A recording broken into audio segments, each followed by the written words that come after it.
వచ్చిన మేధావి doctor B R Ambedkar గారి జయంతిని మన డ్రీమ్ ఫర్ గుడ్ సొసైటీలో ఎంతో ఘనంగా జరుపుకుంటున్నాం.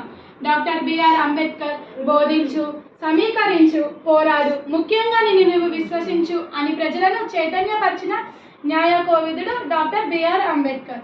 డాక్టర్ బిఆర్ అంబేద్కర్ మధ్యప్రదేశ్లోని మౌ అనే గ్రామంలో రామ్జీ మాలోజీ భీమబాయిల దంపతులకు 1891 ఏప్రిల్ 14న జన్మించారు. ఆయన చిన్న వయసు నుండే కుల వివక్షతను ఎదుర్కొన్నారు. తరగతి గదిలో దాహం అయిన అంటరాని వాడిగా దూరంగా కూర్చోబెట్టారు. అది గమనించిన రామ్దేవ్ అంబేద్కర్ అనే ఉపాధ్యాయుడు అప్పటి వరకు భీమ్రావ్ అంబవాడకర్గా ఉన్న భీమ్రావ్ అంబేద్కర్గా పేరు మార్చారు.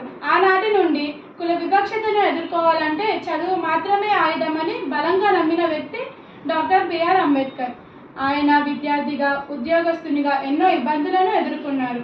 అంతేకాకుండా ప్రపంచంలోనే అత్యధిక డిగ్రీలను పూర్తి చేసిన వ్యక్తి డాక్టర్ బిఆర్ అంబేద్కర్. ప్రపంచంలోనే అతిపెద్ద భారత రాజ్యాంగ నిర్మాణ కమిటీకి నాయకత్వం వహించి ప్రజాస్వామ్యబద్ధమైన రాజ్యాంగాన్ని 2 సంవత్సరాల 11 నెలల 18 రోజుల్లో సిద్ధం చేశారు.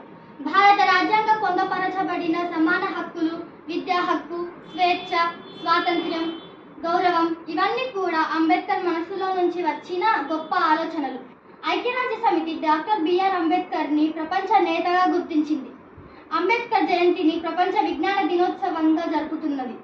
చదువు, సంఘటితమగు, పోరాడు అనే ఆయన మాటలు మన జీవితానికే మార్గదర్శకం.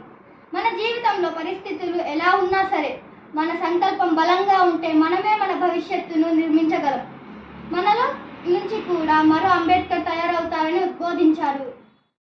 బిఆర్ అంబేద్కర్